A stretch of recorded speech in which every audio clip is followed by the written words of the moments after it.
Moment of inertia made easy with statistics function. Hello, welcome back to Gilisanya Engineering Videos, your daily supply of solutions to engineering problems. If you like what you see, please subscribe and don't forget to hit the bell icon so that you'll be notified every time we have new uploaded videos. Okay, so today we will discuss the properties of section, specifically the moment of inertia. One of the difficulty ng mga students pag-compute ng mga properties ng section. Alright, so but this time we will solve this using the normal solution, shall we say traditional one, and we will make the solution short by using the statistics function of the calculator, whether it is Canon or Casio. So by the way, doon sa mga magtitake ng board exam ng civil, no? So alam niyo naman lahat na pinayagan yung naglabas ng new list of calculators, and one of it is the Canon na calculator, which has a function that is equivalent to the 991 ES. Alright? And much better kasi yung 991, 3 unknowns lang. Dito, 4 unknowns kaya. Matrix dito, 4 by 4. Integration. Okay, kaya minarapat ko na gawan to ng mga series of videos using this calculator. Alright, so we have here our example is a T section. T section, so the flange width is 300 mm, flange thickness is 20 mm, the overall depth is 400, and the web thickness is 18 mm. So we have to find all the properties. Alright, so of course the first step is to locate the neutral axis. So we will only compute the properties along the centroidal x, na? Centroidal x lang tayo, na? Wag na lang yung y. Alright, so NA, the location of NA, and let's refer that from the bottom. So first, we will use first the usual solution. I'll just call this traditional solution. Okay? So to solve for I and A, we have to divide the section into sub-areas wherein we can easily determine the centroid and the area. Obviously, it will be two rectangles. One rectangle on top, the flange, and the web. So for the flange, let's call it area 1. And for the web, let's call that area 2. Okay? So the flange is 300 by 20, and the web will be, area 2 will be 400 minus 20, so the depth here is 380. So that's 380 by 18. Alright, so let's start, and then let's measure the centroid of those areas. Reference natin sa ilalim. So let's call it Y. Okay, the distance from the reference to the centroid of each area. So first, let's compute the areas. So we have area 1 is equal to 300 by 20. And that is equal to 6,000 square mm. And then area 2 is 380 times 18. Alright, so that's 6,840 square mm. Okay, so we can now get the total area. The total area is area 1 plus area 2. So that's 6,000 plus 6,840. So that is 12,840 square mm. Okay, so that's very basic. So we have the total area already. Then we will compute the location of NA by using the Varignon's theorem. So ano ba yung Varignon's theorem? General. So the moment of the total quantity about a point equals the moment of the individual or component quantities about the same point. Right? The quantity can be force, can be area, can be volume, or can be force or vector, any vector for that case. Okay? So that is your Varignon's theorem. So we can now solve the Y and A. So you have total area times moment. Let's take moment about the bottom. The moment of the total area from the bottom, that will be total area times Y and A equals area 1 times the distance y1 plus area 2 times the distance y2 from the bottom. Alright, so let's get these distances y1 and y2. For y1, that will be this one. How much is that? That's 380 plus 10. So that is 390 mm. And for y2, that will be 1/2 of 380. Let's call that y2. So that is 190 mm. So substitute that to this formula. So you have area 1 y1 plus area 2 y2. Then we can solve for y and a. Actually, hindi naman to mahirap kung alam mo lang yung ginagawa mo. Ha? Wala talagang mahirap na solution. If you know just what you are doing, unless you just memorize everything, then talagang mahirap lahat. Alright, so we have now your y and a. So next, let's compute the moment of inertia. Alright, sige. Okay. So for the moment of inertia, we will use the parallel axis theorem or sometimes known as the transfer formula for moment of inertia. Alright, parallel axis theorem. So ano ba yun? So that will be the moment of inertia about any axis equals summation of the centroidal moment of inertias of each component sections plus area distance squared, the second moment of area about that axis of each area. Okay, area distance squared, the second moment of area. So we have here two areas, area 1, area 2. So let's compute the distances of these areas from our NA, where we want the moment of inertia to be computed. So you will have for area 1, it will be, let's call it D1.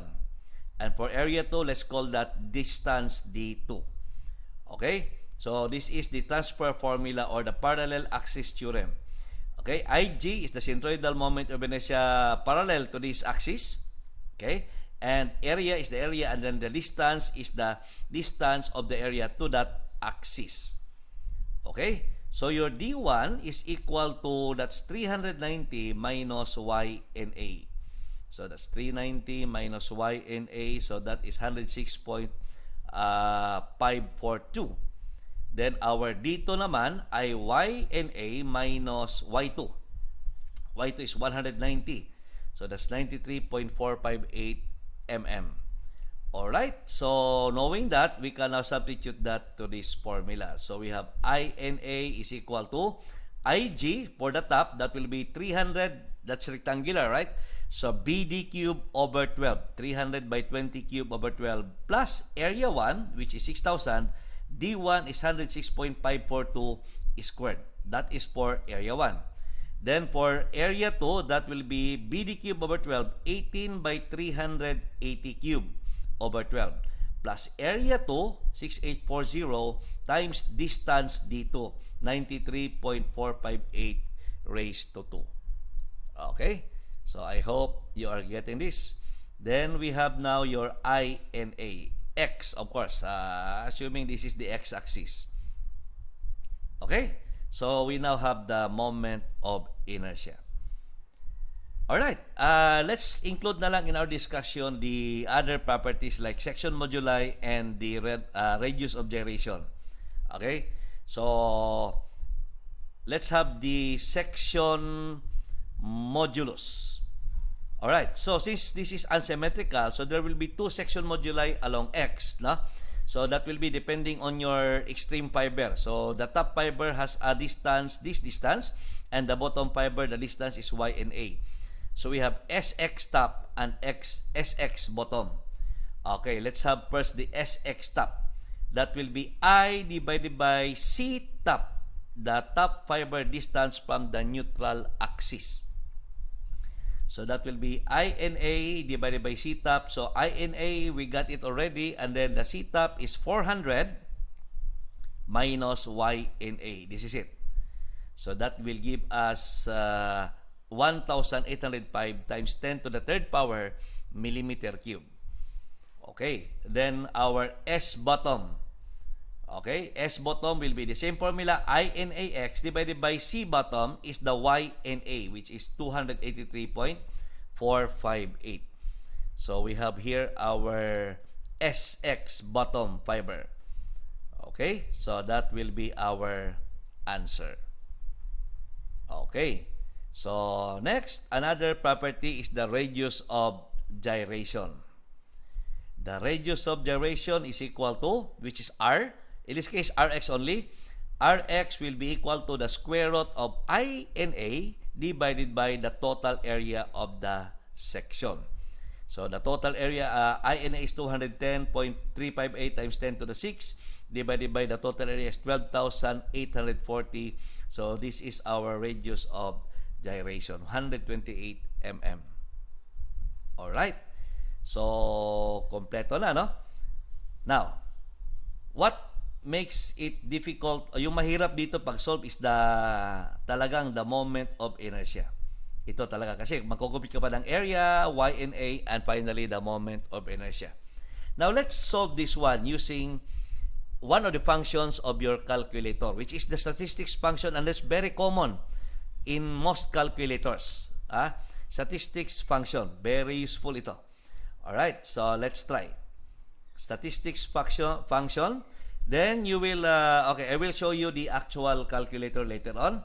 So, statistics function, this should be the table. This is how it will look like. Alright, so how to do that?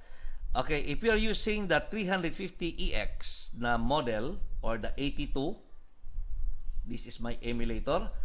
Alright, so that will be how to do that. You have menu and then 2.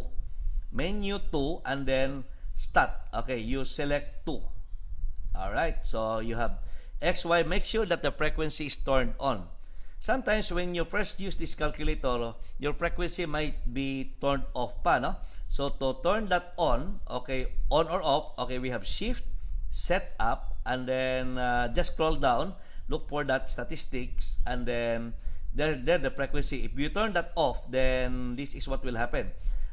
Menu, okay, options, menu, and then 2, and then 2. So wala na yung frequency. Okay? Kasi in-off natin yung frequency. So, well, to turn it back on again, so that will be shift, set up, shift, set up, and then scroll down, and then start, and then on. Alright? So, okay. So, you fill in the table. So, we have menu 2. You have now your table. Let's just choose this linear 2. Kasi we also have here quadratic. You don't have to do that. Only the linear menu, and then let's choose that y equals a plus bx. Well, if you are using the I don't have the emulator of the Canon yet, but the function is very much similar to the 991ES. Okay, here it is. So using this calculator, so to get to the complex, the statistics mode, you have mode and then stat 3. And then you check or you choose 2, a plus bx. Ganun lang naman. You don't have to memorize the steps. There is the menu.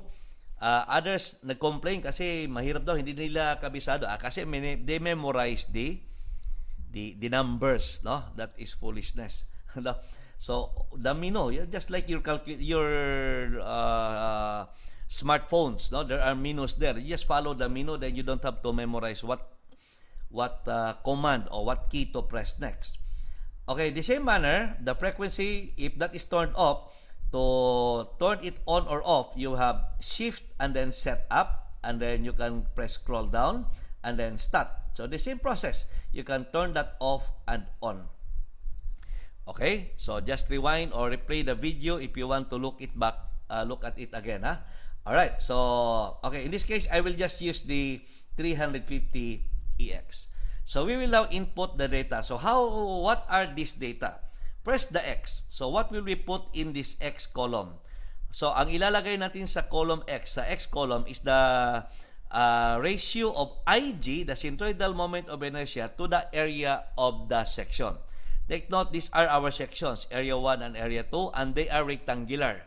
So if that is a rectangular section, we can have a formula for that. Let's derive the formula if that is rectangular section. The IG, okay, the IG of a rectangle is BD cubed over 12. The area is BD. So if you eliminate B can be cancelled out, and D, one of the D's can be cancelled out, and that will become D squared over 12. So the depth is the dimension perpendicular to the axis. So since we are using the x-axis, we are getting IX. So this will be your D for that area 1, and your D for that area 2 is 380. I hope that is clear. And then your Y will be very easy. It will be the centroid from your reference point. Our reference here is the bottom. You can have the reference as the top. It's up to you. Alright? And then of course, in the frequency, you put the area. Yun lang. Very basic input. Everyone madali makuha to. Alright? So, okay. First, the area. So, ang area, okay. So, let's input first. Okay, I will use the 350EX. Okay, I will show you. So, let's have first X. Area 1 is, X is 20.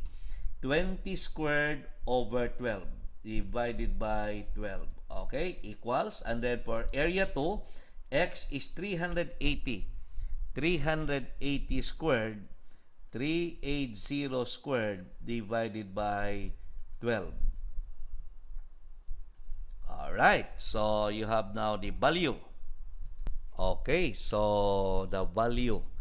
And then, what is that? Alright, so next, our Y.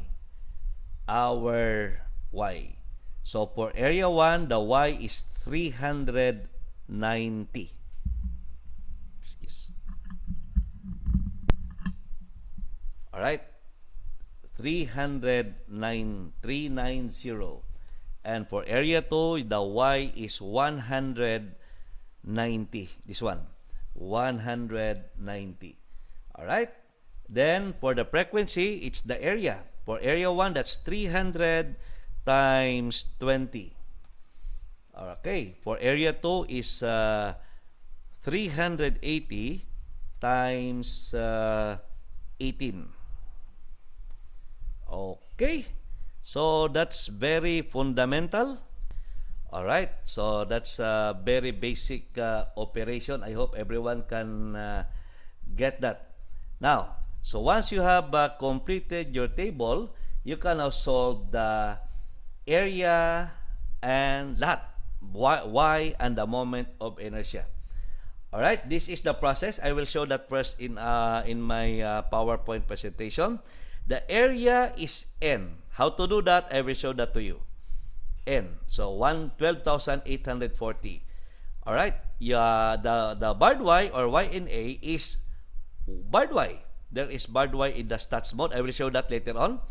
And then the moment of inertia is this command. That's very short.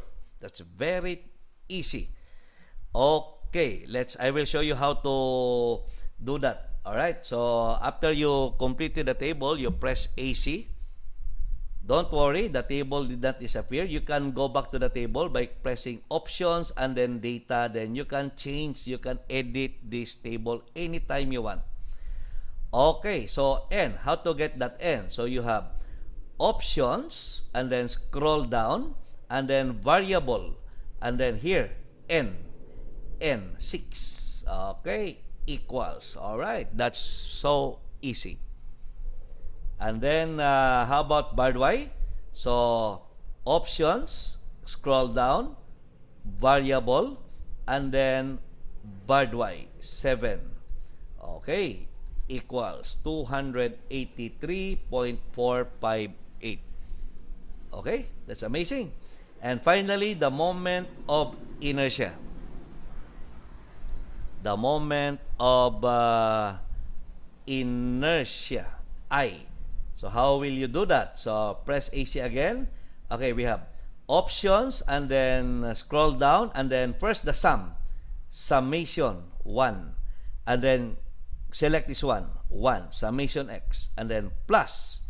Variable na naman tayo. Options, scroll down and then variable and then select N. We have done this kanina, yung N. And then sigma Y. Alright? options, scroll down, variable, and then sigma y, scroll down pa, and then sigma y, this one. 1, and then squared, this one, squared. Alright, and that is, wow, 210.358. You got it in no time at all. And this is very useful, especially in design, steel design, any section. Transform section, if you have steel, wood, reinforced with steel, you can do this. Maybe I can show that to you in other parts. Alright? So, marami. Grabe, no? So, napakabilis nito na, napakagamit.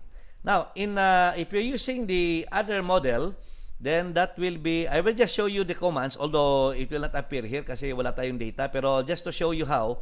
So, shift 1, and then var. Here is the variable, var. And then you have there the n, the barred y, and the sigma y.